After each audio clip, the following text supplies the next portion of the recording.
Ideas Forum. 5 years from lockdown, emergency powers are still a problem. So it's been 5 years, you might remember, since Governor Gretchen Whitmer granted herself emergency powers to combat the COVID-19 disease. She pushed these powers to unprecedented extremes before the Michigan Supreme Court eventually ruled this illegal and unconstitutional. But this fixed only one problem with the emergency power laws. There are still 30 state statutes that state officials could use at any time to establish emergency authority to act unilaterally. One person being able to take control over major parts of our state and our economy. There are other states that significantly reformed their emergency power laws after the controversial and ineffective COVID response. Michigan is not one of those. State health officials could issue lockdown orders for the entire state tomorrow if they wanted. The only thing that could stop these orders is a legal challenge, and it would take months for such a case to even be heard by a court. All state departments, in fact, still have some authority to unilaterally grant themselves emergency powers, and your elected officials serving in the legislature could do nothing to stop them as of right now. So this event, we're going to reflect on where we are 5 years since the passing of the COVID disaster. We'll discuss the need for some reforms to our emergency power laws. We will look at the inherent damage built into the law right now. This is a health issue, an economic issue, and a separation of powers issue. So one of our panelists, Dr. Randall Baker, we have not heard from yet. We'll see if he ends up showing up. He is a surgeon, so we do have to forgive him if he can't make it. Dr. Baker is a bariatric physician at Grand Health Partners. He was a plaintiff in the lawsuit that overturned the Emergency Powers Act here in Michigan. And he challenged that by trying to keep his practice open to serve patients during COVID. We have Daniel Dew. Daniel directs the Pacific Legal Foundation's legal policy efforts. The legal policy team fights for individual liberty in two branches of government by finding principled solutions to complex problems. Daniel has led numerous public policy campaigns, including home equity theft reform, judicial bias reform, emergency powers reform, and prior to his time at PLF, civil asset forfeiture reform. Michael Van Beek is the Director of Research for the Mackinac Center for Public Policy. He's published 3 reports on emergency power laws in Michigan, including one that was cited by the Michigan Supreme Court. He's authored several other studies for the center as well as analysis and commentaries that have been published in the Wall Street Journal, National Review, The Hill, Detroit News, Detroit Free Press, and elsewhere. So we'll hear from each of our panelists, and then we'll move into moderated questions that I will have for them. While we're doing those questions, if you think of a question, please write them down, and then we'll wrap up our time here. We'll gather those question cards, kind of compile them, work them together, and then we'll finalize questions there. So thank you for attending this event. Yeah, thank you all for coming today. My name is Mike Van Beek. I'm Director of Research at the Mackinac Center. And I've looked very closely at emergency power laws in Michigan. Sometimes I feel like it's the only thing I've done for the past 5 years. And it's a big problem that doesn't surface until it's too late, until we're in the middle of a disaster, until we're in the middle of an emergency. Then we realize that our emergency power laws are inadequate. So one of the things I'm trying to do is to fix our emergency power laws now so that when the next emergency hits, we have our house in order and we can respond to a pandemic, say, in a much more organized and logical way than the ad hoc approach that the Whitmer administration took during 2020 and 2021. There's a delicate balancing act that we need to maintain when creating emergency power laws. On the one hand, we want to give the executive branch, an executive official, the power and latitude to act quickly. On the other hand, we need to constrain that power and not let it grow out of control or not let it be abused. And we need to maintain the separation of powers that we have between the 3 branches of government. As Jarrett mentioned in the introduction, Michigan has about 30 emergency power laws that are on the books right now. I went through all of these and looked at them. Many of them need to be reformed and fixed and shored up because they don't have as many limitations and safeguards written into them that would prevent their abuse. So many of them, however, are limited in some sort of fundamental way where a state official couldn't really use them to regulate anything or to continue on in an emergency situation forever. There are some limits to them, but there are three big emergency power laws that I want to talk about today that really do need the attention of the legislature, and we really do need to make legislative changes to those laws to protect separation of powers and protect our liberties during the next emergency situation. So the big three are, one of them is the Emergency Management Act of 1976, and look for a theme in the years when these laws were written. The Emergency Management Act of 1976 gives the governor the power to declare an emergency and then issue unilateral orders that can last up to 28 days. And the governor can do this if he or she, and this is a quote from the statute, quote, finds a disaster has occurred or the threat of a disaster exists. Okay, so that's pretty broad. The threat of a disaster exists. That could be virtually anything. A disaster is defined in the law like this, quote, an occurrence or threat of widespread or severe damage, injury, or loss of life or property. Okay, so this is a very broadly worded statute that the governor can use for lots of different things.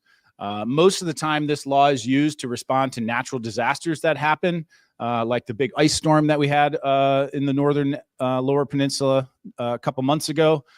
Governor Whitmer declared an emergency through this law to respond to that disaster. A lot of times, emergency declarations are made simply so that federal aid can come and be spent to help deal with the disaster. That's the most common way these laws were used.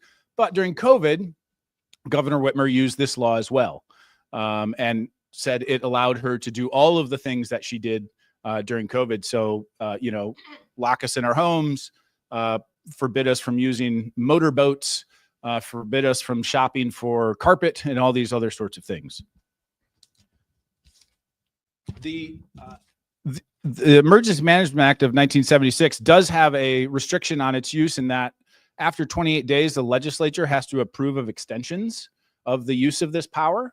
However, there's no limitation on how long that those extensions could last.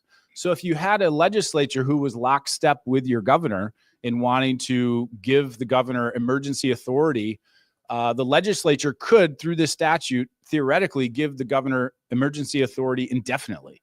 There's no limit to how long these extensions could last. The second statute that is a big problem in Michigan for emergency powers is called the emergency rules in the Administrative Procedures Act that was created in 1969. This is even a broader emergency power law than the Emergency Management Act. Any state official who runs a department, so any of the state agencies, the DNR, the Health Department, the Treasury Department, any of these departments can use this law, and they can issue emergency rules when they find that preservation of the public health, safety, or welfare requires it. So that's it. Basically, a state official has to say, we need an emergency rule, and then they can make an emergency rule.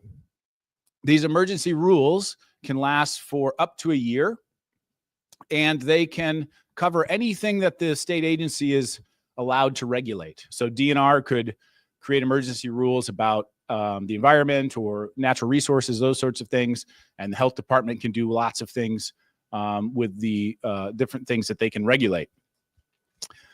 And because this is so broadly worded, you might not be surprised to learn that state officials abused this almost immediately when it was created in 1969. I went back and looked in the 70s as to what were some of the very first emergency rules that were issued, and they were not emergencies. One of them was about requiring real estate agents to register with the state.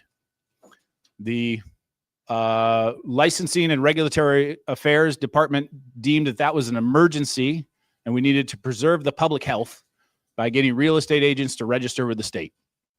One that shortly followed after that was requiring gas stations to change the way they reported their prices to the state. Another one was requiring automobile repair shops to be licensed with the state. Okay, none of these things are public health emergencies, but there's really no ramifications for state officials if they use these emergency rules for these other purposes. Typically what happens is that they are in the process, state officials are in the process of writing new rules. And so they issue emergency rules that can then go have immediate effect, and they can then spend the next year writing the rules and doing the formal rulemaking process to get permanent rules in place. So these emergency rules through the Administrative Procedures Act has been commonly abused. But the other problem with these emergency rules is that they give the state departments an expansive amount of power. In fact, more power than what they typically should be allowed through the statute that empowers them. So regulatory things always get confusing. So I'm sorry if that was confusing, but each statute, each regulatory department has a statute that clarifies what they can regulate. When it comes to emergency rules, they can use these emergency rules to regulate more things than that they are actually permitted to regulate. So for instance, the MIOSHA department, there's no statute that gives them the authority to regulate disease transmission in a workplace. Mostly what they're around or empowered to regulate are workplace safety issues, you know, like use of equipment and those kinds of things. But during COVID, MIOSHA said, well, we can issue emergency rules, and it's the statute that empowers MIOSHA says something like the department can issue rules to prevent hazards in the workplace. Well, MIOSHA said, COVID-19 is a hazard, so we can now regulate it, even though there's nothing in statute that says they can regulate viral transmission in workplaces. They just granted themselves that power by declaring COVID-19 a hazard. So this is the other thing. This is the other danger with these kinds of rules is regulatory bodies can expand their scope of authority of what they can regulate. The last emergency power law that's in Michigan and still on the books is the most dangerous, and it's the one that needs reform immediately, and it's the epidemic powers that are in the Public Health Code. Some of you may remember when our lawsuit challenged the governor's use of emergency powers, and we successfully won at the Supreme Court. 3 days later, Governor Whitmer reinstituted all of her same orders through the Public Health Code instead. So this is that statute that gave her the power to do that. This was written in 1978. So if you've been keeping track, 76, 69, and 78, all of these laws are very old and have not been looked at, old in the lawmaking sense of things. Spring chicken. I was born after all of these, yes. The epidemic power that's in the Public Health Code is so extraordinarily broad. So this is how it can be used. The director can use this power if he or she determines that control of an epidemic is necessary to protect public health. That's all it says. So as long as the director declares there's an epidemic somewhere, they can exercise these extraordinary powers. Once they do that, then what they can do, their scope of authority, is they can prohibit the gathering of people for any purpose. And they can establish procedures to ensure continuation of essential public health services and enforcement of health laws. None of these important terms are defined in the statute.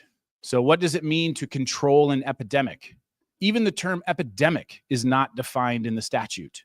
What is essential public health services? What does that mean? We don't know. It doesn't say. It doesn't say what a gathering is. So what this means is that when all these terms are undefined, whoever is in charge of the state health department gets to make the determination about what these things mean. So that is what allowed the governor's health director to use this statute to, prohibit us from having more than 10 people in our own homes, forcing us to wear masks, closing down restaurants. All this stuff was done under this statute, which really only says you can limit gatherings.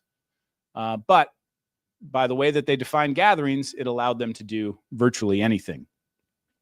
There's also no limit on how long the epidemic orders can last. The statute is totally silent on that.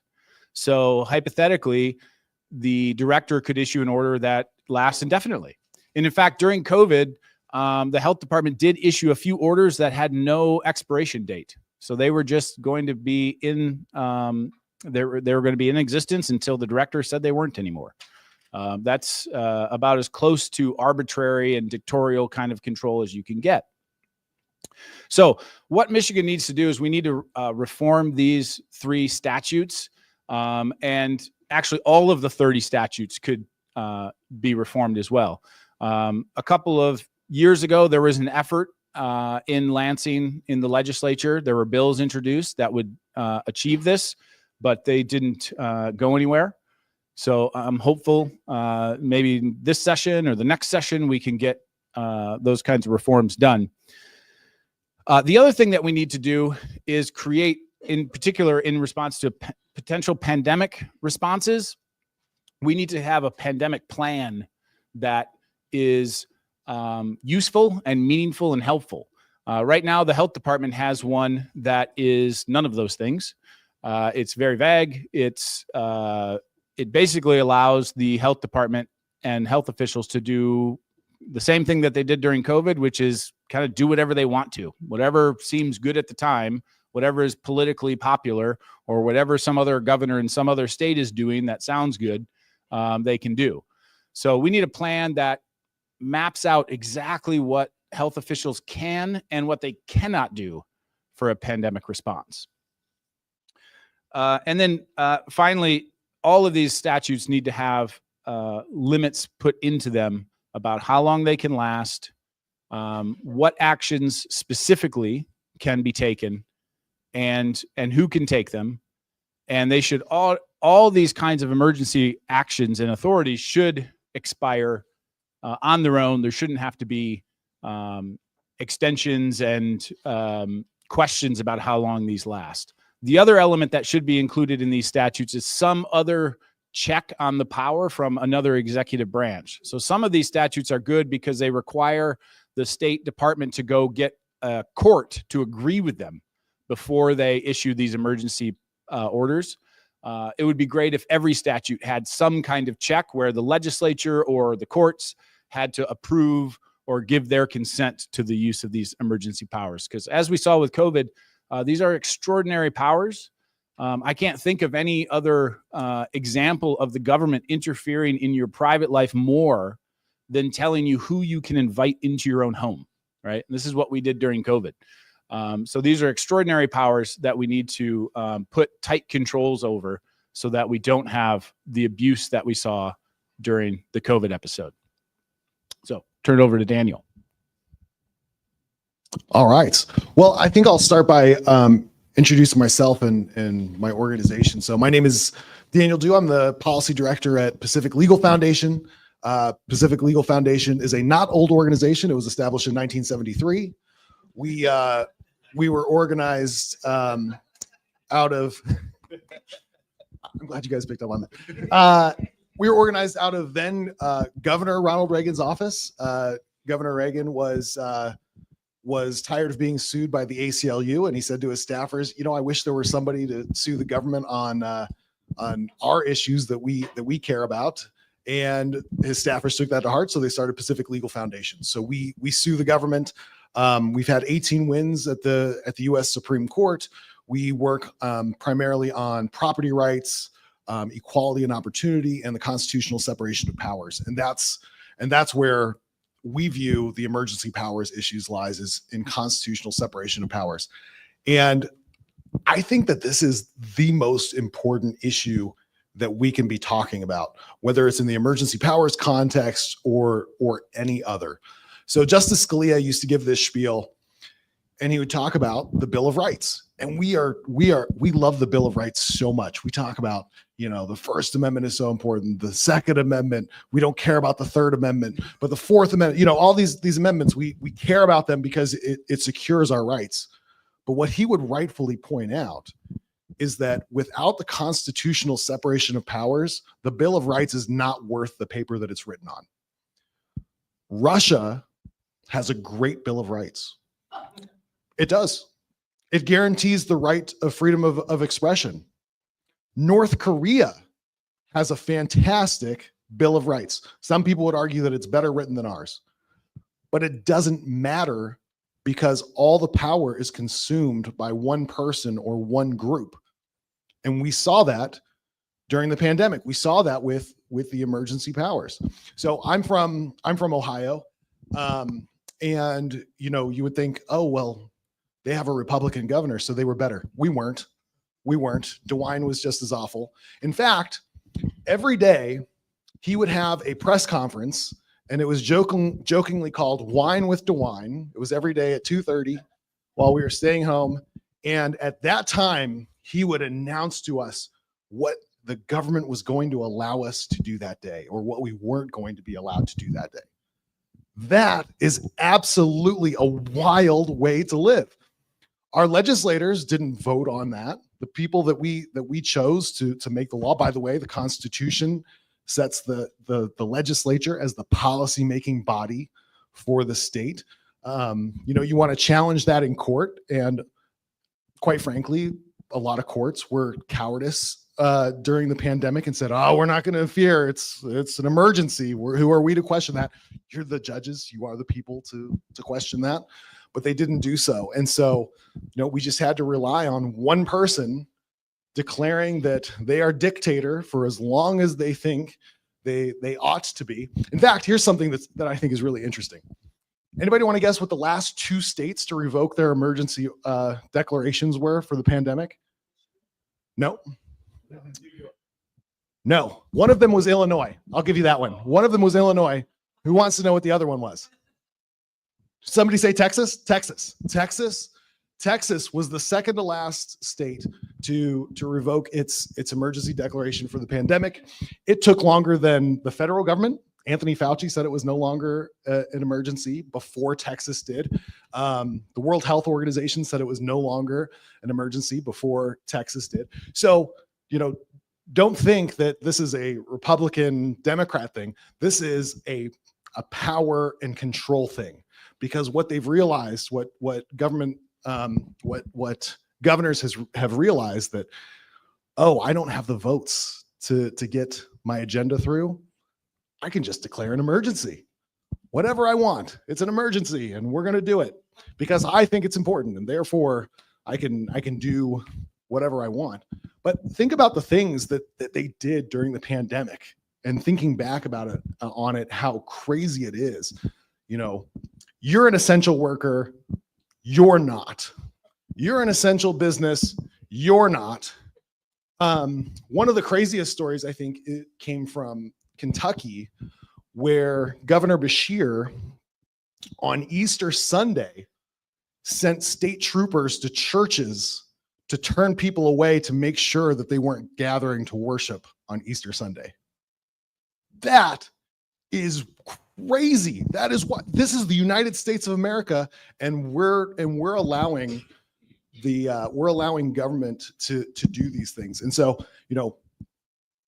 I don't know if this makes you feel better or worse, but Michigan was not special in having all of these issues. Now, luckily, a number of states were able to reform their emergency powers laws. And I think that some of the key components to that were having a set time limit. You know, emergency powers, as Michael said, they're there so that the governor can act quickly to move money and people around so that we can respond to, mostly natural disasters and things like that. It's not to change or set policy for the state. Think about the word emergency. The first part of that is emerge. It's an emerging thing. It's something that happened quickly. It is not something that I just think is important, and it's been happening for a long time, and now I think it's really bad, so I'm going to declare it an emergency and do whatever I want.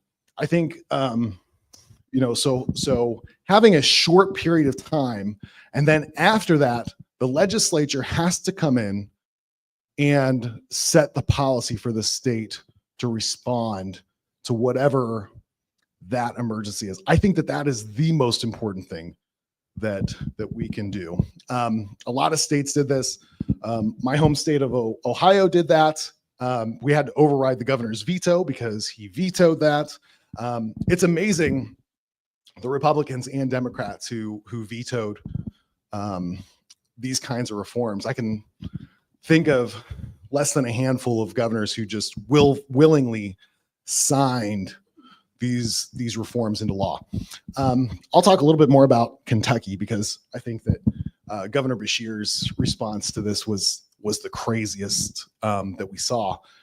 So we worked with the legislature there.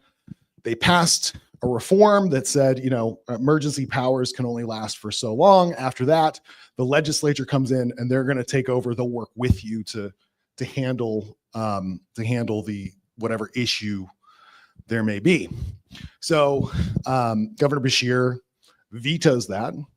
The legislature overrides the veto, and so it goes into law, except for then Governor Beshear sues the legislature to enjoin the law from going into effect, which, if there are any lawyers, how that works through a civil procedure way, I really don't understand how that works, but he picked a district court that allowed him to do that. We had a client and we sued in a different district. We met up at the Supreme Court, and the Supreme Court, who had previously been very friendly to Governor Beshear,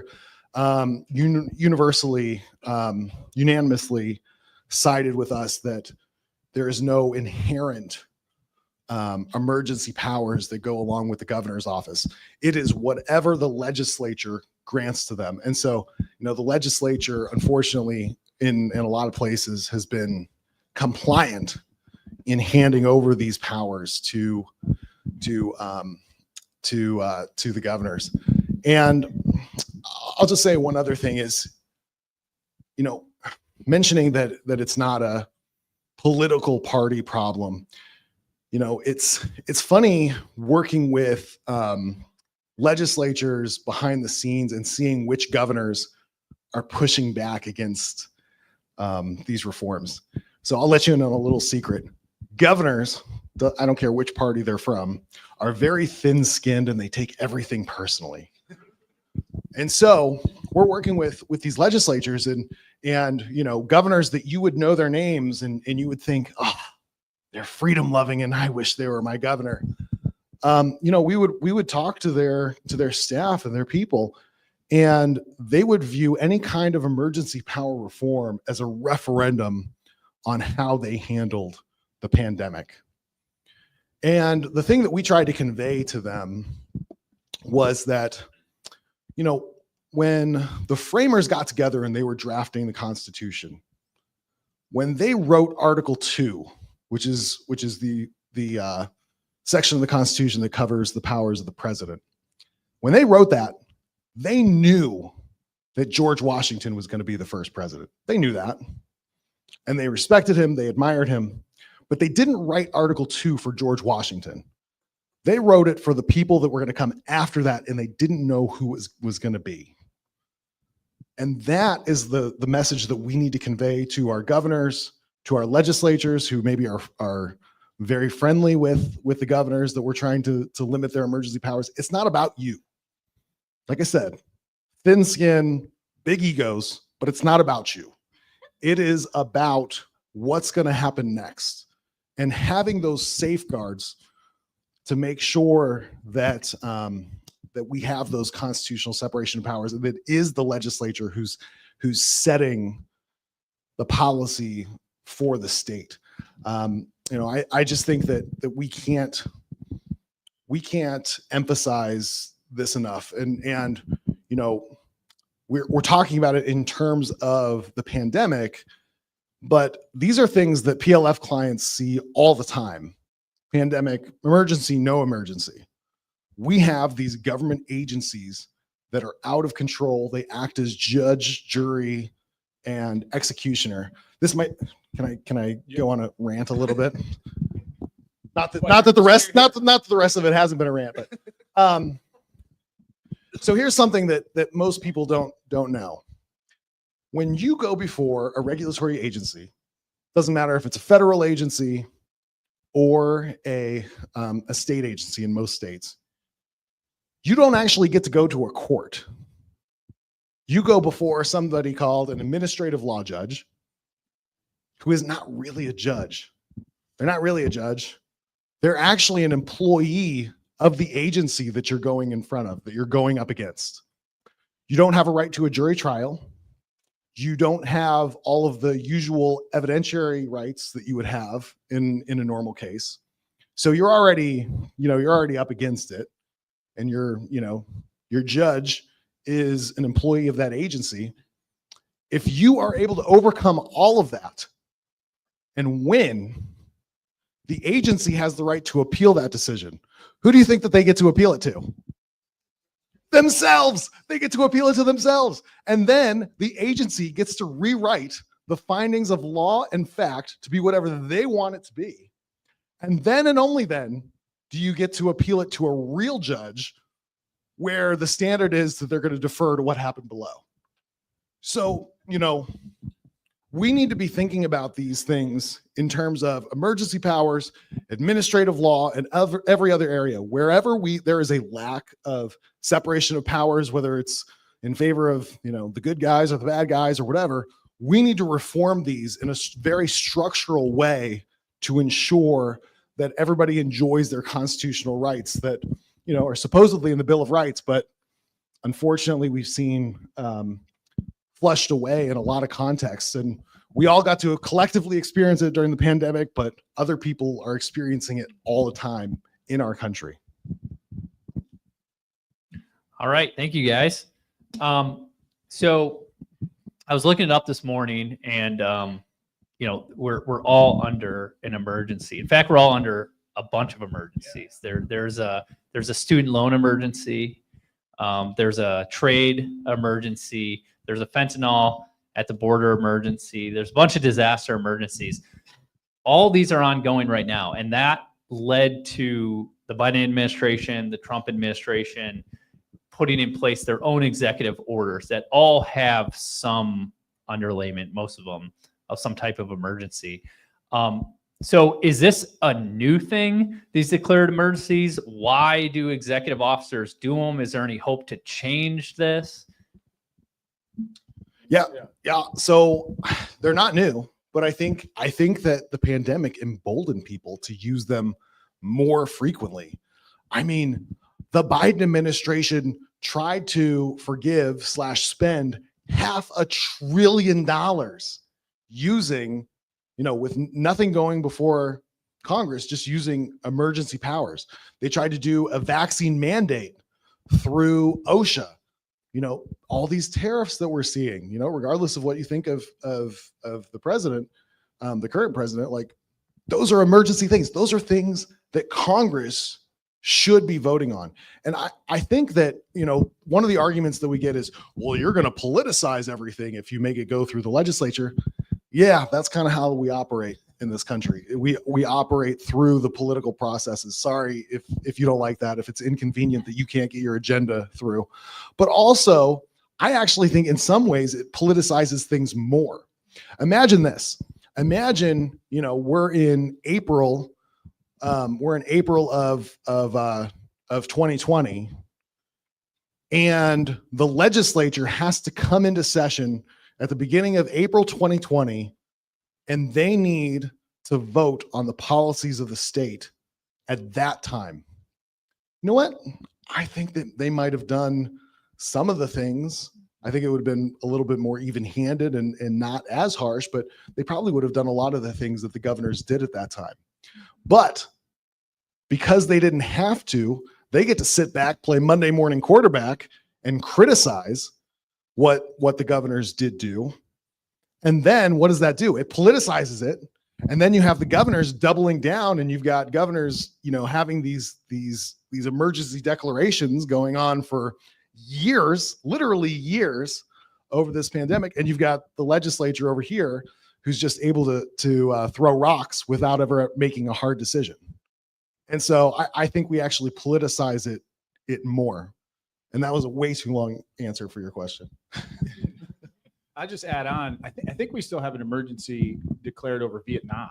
I think that's still in effect. That was a long time ago, right? Very old. I don't even remember it.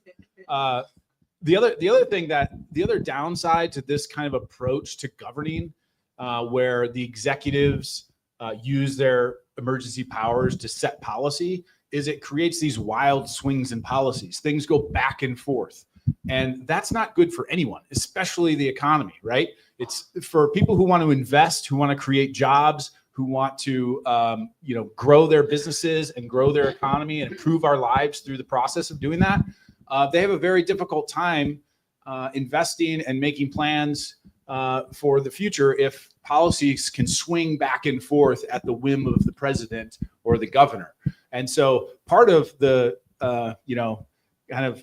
unfortunate process of politicizing these things and having them go through the legislature and having the legislature make policy is to make it purposefully slow, and to make them deliberate on these things, and to make changes hard to accomplish. That is what is part of the stability and the functioning of a healthy economy and a healthy society that we want. Swings back and forth on policy changes are really detrimental. I mean, we saw that here in Michigan, when Governor Whitmer and Democrats had full control of the legislature. The first things they did was they just undid all the things that the Republicans did before. And I assure you, if Republicans gain control, they're going to just redo all those things. That's not good policymaking, period. So we need to have this very deliberate process of making policy through the legislature, through committee hearings, and through this stuff that maybe is inconvenient for some people. It's there for a reason, and it's to make change hard and to create stable society and an economy. Daniel, you talked about kind of our constitutional structure, and it was set up, at least partly by people who understood the dangers of concentrating power, who were in this big negotiation at the time between the states, where they were, they had to think about how much power should the federal government have versus the states. How do we actually make it difficult to do things like that very quickly, even if we might get a George Washington who might do some things that they like? How did we get to the system of where we're at now, where we have, these administrative bodies that are judge, jury, executioner, where we have lawmakers that voted away these emergency powers? And are the courts doing anything about that? Yeah, that's a great question. So I think the way that we got here is the progressive movement won a lot of things, and big government is part of the problem. But 435 representatives and 100 senators, it's really hard for them to get their finger in every single aspect of your life. And so what do? They delegate it to these bureaucrats, these thousands of bureaucrats who that's all they do all day is just sit in a dark room in a basement somewhere and think of ways. No, they don't. I shouldn't demonize them this way, but it's not completely untrue, but they couldn't get in every aspect of your life through legislation because, as Michael said, that's hard. And so what do? We create agencies, and we pass, the Clean Water Act or the Clean Air Act that basically says, yeah, we really like clean air and we like clean water. So EPA, do it. And we don't care how you do it. Just do it. It's not, I'm oversimplifying, but that's basically what they've done is they've delegated away real policymaking and lawmaking authority to these agencies because they just can't keep up. But I think that the point of the framers is that they didn't want them to be able to keep up because we don't want government in every aspect of our life. And are the courts doing anything to push back? Yeah, luckily, I think that that we have a Supreme Court right now, a U.S. Supreme Court right now, who is getting a lot of these issues. So in West Virginia versus EPA, the Supreme Court said, major questions of major importance, you can't really delegate those things away, or if you do, you have to do it very specifically. You can't just grant these broad powers to an agency and then let them fill in all the policy. Or we've had the Loper Bright decision recently that basically undid a terrible doctrine called Chevron deference, where courts, instead of doing their job to interpret laws and regulations, they would basically say, the agencies are experts in this stuff. So as long as it doesn't completely contradict the statute, they win. Government always wins, because the government, this seemingly unlimited monstrosity, needs a thumb on the scale of justice in its favor. So they've undone that in a case called Loper Bright. And we were talking about the administrative law judges and how you have no right to a jury trial. They've kind of put a limit on that a little bit. A recent case called Jarkissi, where the Supreme Court said, in certain circumstances, you can't strip people of their Seventh Amendment right to a jury trial. So we're moving in the right direction. I think that, we're going to see a lot more cases before the Supreme Court in this vein. And so, as long as we have the current composition of the court, we're moving in the right direction. I'll add too that there's starting to be some pushback too from the other side, from the left. A lot of interest in this issue and concern about this has been from folks who are, supportive of limited government and really treasure separation of powers. People on the left now too are starting to wake up to this problem. There's been several books that have just been published recently about COVID and the response, and they're from places like Princeton and Yale and Rutgers, where these are right in the center of the progressive left circles, and they're starting to question now what governors did in response to COVID, especially around the way that we treated children, closing schools, creating so much fear amongst children and these sorts of things. So there is some pushback there. And also, I think what President Trump is doing, the left is also realizing now, well, maybe having all these emergency powers is not that great of an idea if it allows President Trump to go do whatever he wants to. I testified a few weeks ago in front of the legislature committee on this kinds of issues on oversight. And I told them that when you create emergency authority like this, what you need to imagine is your political opponent, the one that you distrust the most, having these. You need to imagine them having these powers. And then what kinds of safeguards would you want to put in place if that person had this authority? And I think that's the best way to view it, because if you take that perspective, you quickly realize that, yeah, there do need to be safeguards here. And the reality is, at some point, that person will have this authority. So you want to put those kinds of safeguards in place for the future. All right. If you have any question cards, go ahead and hand them down. Adam down at the end will grab them. While you're doing that, I'll ask the final question. So we've had a series of real emergencies, pandemics, epidemics, Spanish flu, the Chinese flu. A lot of these that you talked about in the 70s became because we had this in the late 60s. There's been a lot of predictions over, what should the United States, what should states do? What should we do in a real health emergency? So maybe Mike, for you, can you talk about some of these plans that are out there, or maybe new plans that are being developed for the next emergency so that we can respond more appropriately?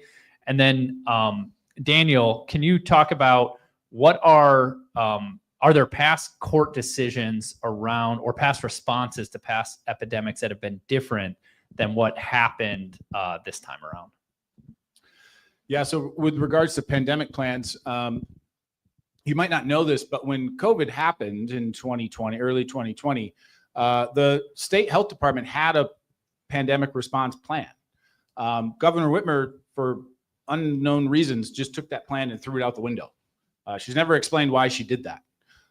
That plan did not have anything in it to suggest that she should close the entire state or declare some people essential workers and others not.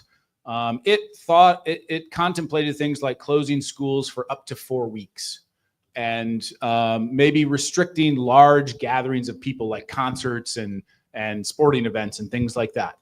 But Governor Whitmer just threw that out the window. The department currently has a plan in place, a new one, but as I mentioned, it really is no plan at all because it's so poorly written that it just gives the state officials the discretion to do whatever they want to the time the next pandemic happens. And the other thing I want to say about pandemic plans and pandemics in general is that these actually are not unforeseen emergencies. We know these things are going to happen. Influenza pandemics happen. So we can predict what they're going to be like and how we should respond. We should have a plan set in place, and there should be no surprise about how we respond to an influenza pandemic because we've had them before and we'll have them again. And so some of this emergency power that we give to the executive is needed in these emerging situations that we can't predict.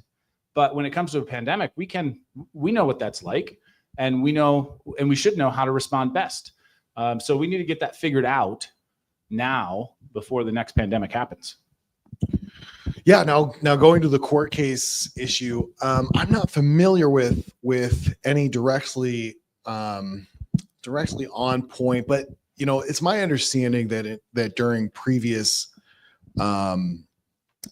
pandemics, that it hasn't been the case where we quarantine healthy people. No. It's been you quarantine sick people and you keep them away from healthy people so that the virus doesn't spread that way. They didn't stop kids from playing soccer back during the Spanish flu. Not that I know of. I'm not going to say it never happened because I don't know, but not that I'm aware of.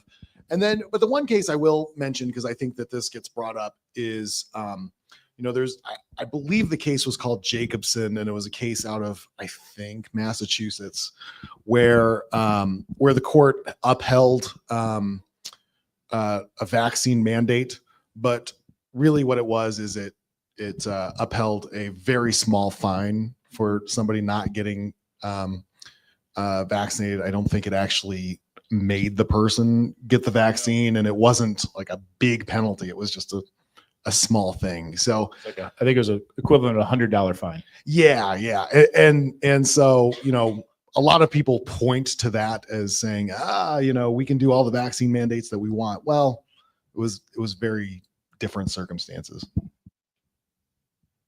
All right. First question, Mike, this is probably for you. So Michigan Supreme Court's rulings on the Administrative Procedures Act have limited significantly the legislature's authority to oversee department rulemaking.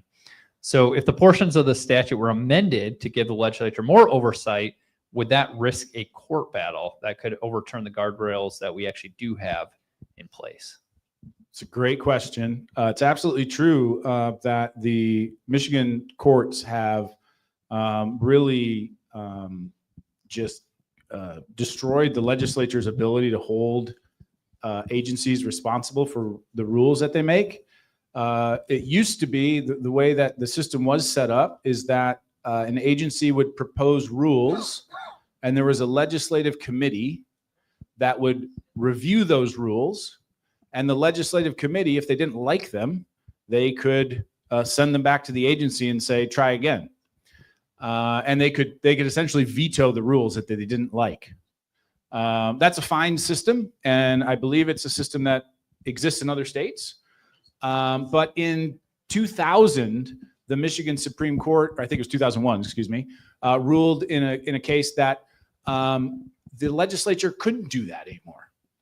And what it meant was, what the effect is that once a agency proposes a rule, the only thing that the legislature can do is delay its implementation for a while, or it can pass a new law that would, contradict that rule or take away the agency's power to issue that rule. And that's very difficult to do, especially because the agency is part of the executive branch. The executive branch is led by the governor. Whatever law or whatever bill that the legislature passes would have to get signed by the governor. So it would be the executive branch. We're basically asking the executive branch to monitor and regulate itself, right? And that's just a recipe for an encroachment of power and an increase of executive authority.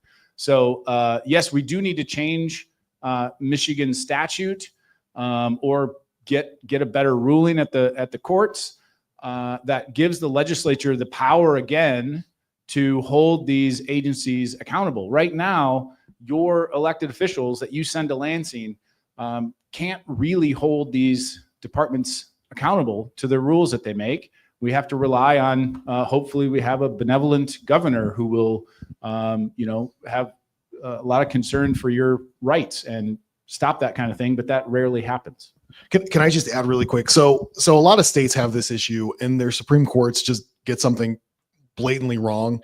So there's a U.S. Supreme Court case called INS v. Chadha, and basically what it held is you couldn't have a single chamber veto over an executive agency. You couldn't have like a one chamber veto over what an agency does, because once the legislature gives that authority, they can't just say one chamber can take it back, because that's basically one chamber lawmaking is what they held.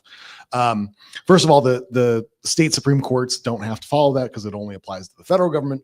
But secondly, a way around that is a REINS Act, which is regulations from the executive in need of scrutiny, which basically what it does is it says, agencies, you do not have authority to issue any kind of regulations that have an economic impact over a certain dollar threshold, but you can send recommendations to the legislature. And if the legislature approves that and it's signed by the governor, then it's gone through the lawmaking process and it is law.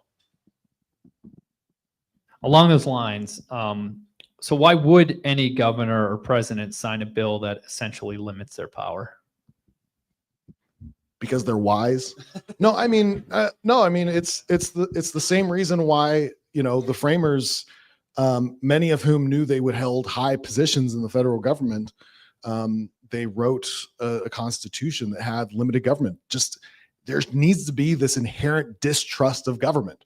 I mean, our Constitution is an anti-government document, really, if you think about it, because it is very limited powers that are granted to the federal government.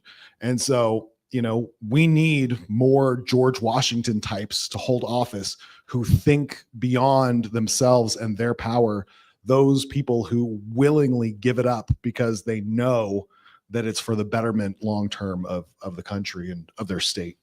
I think that's exactly right. To the point I made earlier about imagining your, most distrusted opponent having these powers. That's why they should do it.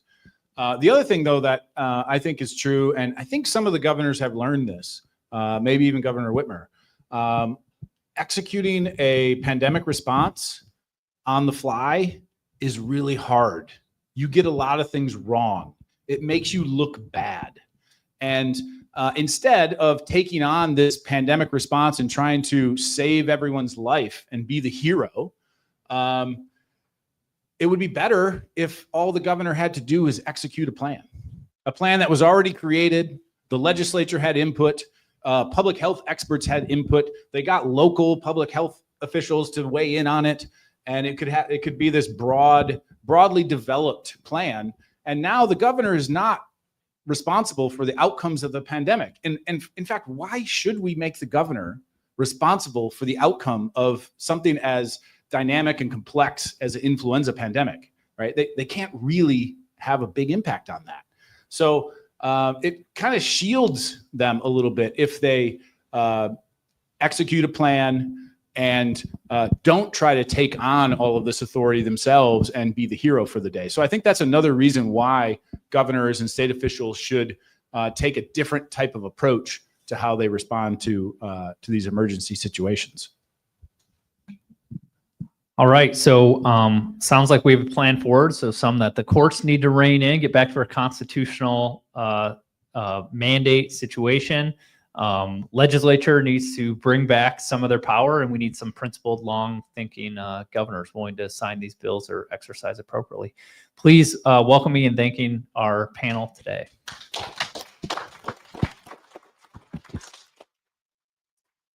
Thank you for attending the event today. On your way out, please grab a couple of publications from the Mackinac Center. We recently launched a lawsuit here in Michigan on the earmarks pork spending process here in the state that we believe to be unconstitutional. You can follow along with that case as it winds its way through the courts. We have our Michigan blueprint for reform, big picture policies to get the state here back on track, as well as a document with our legislative priorities. So things we think lawmakers should tackle this year as we head into the budget cycle. We'd ask you to join us in a couple of weeks. We'll be back here, same time, same place. It'll be on Tuesday, June 10th. And our next event will be on occupational licensing laws and how lawmakers can look at that and how it regulates 20% of the state's workforce. Thank you for joining us again today.